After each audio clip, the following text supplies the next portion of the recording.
প্রতিষ্ঠা করার জন্য অবিশাল ভাবে ছিল, একটা মুহূর্তের জন্য দিন প্রতিষ্ঠার আন্দোলন থেকে দূরে সরে যাই নাই। সুবহানাল্লাহ, আলহামদুলিল্লাহ, আল্লাহু আকবার। আমরা বেজা মুশাহাদাত বরণ করলাম। সামনে হযরত তালহা, হযরত তালহা নবীর গায়ের সঙ্গে লেগে যায়, আবার পৃথক হয়ে যায়, আবার লেগে যায়। আল্লাহ নবী ডাক দিলেন, তালহা রে, বারবার তুমি আমার গায়ের সঙ্গে লেগে যাও, আবার পৃথক হয়ে যাও, আবার বুঝতে পারলাম না। হযরত করে গোটা বিশ্বের জনপদকে ধ্বংস করার চেষ্টা করলো।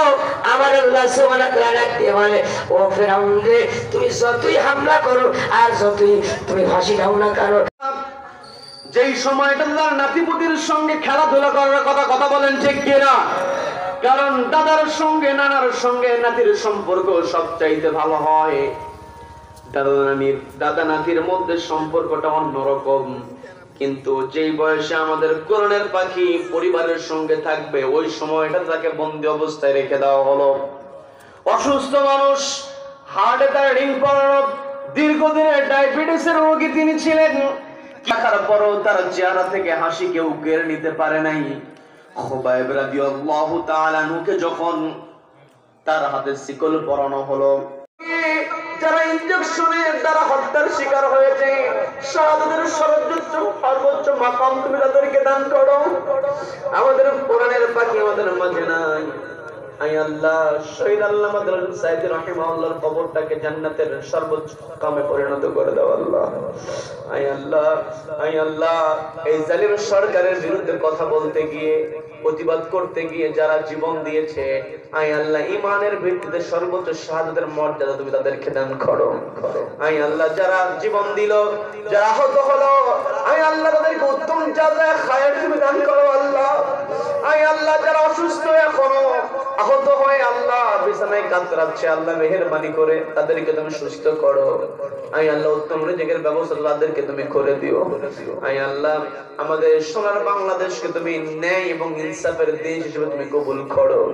এই দেশটাকে দুর্নীতি মুক্ত দেশ হিসেবে কবুল করে নাও। আয় আল্লাহ, দোষ মুক্ত দেশ হিসেবে তুমি কবুল করো। আয় আল্লাহ, সকল প্রকার ষড়যন্ত্র, সকল প্রকার অপকৌশল থেকে তুমি আমাদের মাতৃভূমিকে হেফাজত করো আল্লাহ। আয় আল্লাহ, এই দেশটাকে ন্যায় এবং ইনসাফের দেশ হিসেবে গোটা বিশ্বের মধ্যে রোল মডেল হিসেবে তুমি দৃষ্টান্ত উপস্থান করার তৌফিক তুমি আমাদেরকে দান করো। আয় আল্লাহ, আমাদের ফরিয়াদগুলো ফিরিয়ে দিও না, আমাদের সকলকে কবুল করে দাও। আয় আল্লাহ, এই মুহূর্তে তোমার কাছে আমরা ফরিয়াদ করি, ওই ফিলিস্তিনের ভাইদের প্রতি খাস রহমত নাজিল করো। ওই ফিলিস্তিনের ভাইদের প্রতি খাস রহমত নাজিল করো গো আল্লাহ। কত নির্যাতন, কত জুলুম চলছে ওই ফিলিস্তিনের শিশুদের উপরে, নারীদের উপরে, বৃদ্ধদের উপরে, যুবকদের উপরে আল্লাহ। আয় আল্লাহ, তুমি তাদেরকে পরিপূর্ণ স্বাধীন ফিলিস্তিন রাষ্ট্র উপহার দিয়ে দাও আল্লাহ। আয় আল্লাহ, তাদেরকে পরিপূর্ণ স্বাধীন ফিলিস্তিন রাষ্ট্র তুমি দান করো। আয় আল্লাহ, আমরা যেইভাবে কথা বলছি, অন্যায়ের বিরুদ্ধে প্রতিবাদ করতে পারছি, এইরকম পরিবেশ তুমি বাংলার জমিনে কিয়ামত পর্যন্ত জারি রাখো আল্লাহ। تقبل منا إنك أنت السميع العليم وتب علينا يا مولانا إنك أنت التواب الرحيم। আয় আল্লাহ, আবার আয়োজকদের জন্য তোমার কাছে ফরিয়াদ করি। আয় আল্লাহ, যুবকদেরকে তুমি কবুল করো, যে মুরব্বীরা যুবকদেরকে সহযোগিতা করলেন, আয় আল্লাহ, সকল মুরব্বীদেরকে তুমি কবুল করো।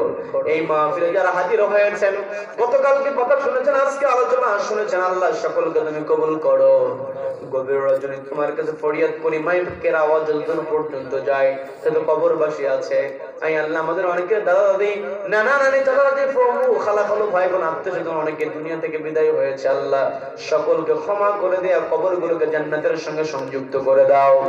মাইকের আওয়াজ যতদূর পর্যন্ত যায়, যত কবরবাসী আছে আল্লাহ সকলকে ক্ষমা করে কবরগুলোকে জান্নাতের সঙ্গে সংযুক্ত করে দাও। আয় আল্লাহ, একদিন তো আমরা ওই অন্ধকার কবরে চলে যাব। ওই অন্ধকার কবরের ডাক যখন চলে আসবে, মালাকুল মউত হাজির হয়ে যাবে, জানটা কবজ করে নেবে। ওই বিশাল আকৃতির মালাকুল মউত যখন হাজির হবে, তোমাকে যেন স্মরণ করতে পারি, ওই মালাকুল মউতকে দেখে যেন ঘাবড়ে না যাই, তোমাকে স্মরণ করে তোমার কালাম থেকে যেন তেলাওয়াত করতে পারি। আয় আল্লাহ, ওই মালাকুল মউত হাজির হওয়ার পরে তোমাকে স্মরণ করতে করতে তোমার কালাম থেকে তেলাওয়াত করতে করতে আমরা শেষ বাক্য যেন উচ্চারণ করতে পারি লা ইলাহা ইল্লাল্লাহু মুহাম্মাদুর রাসূলুল্লাহ।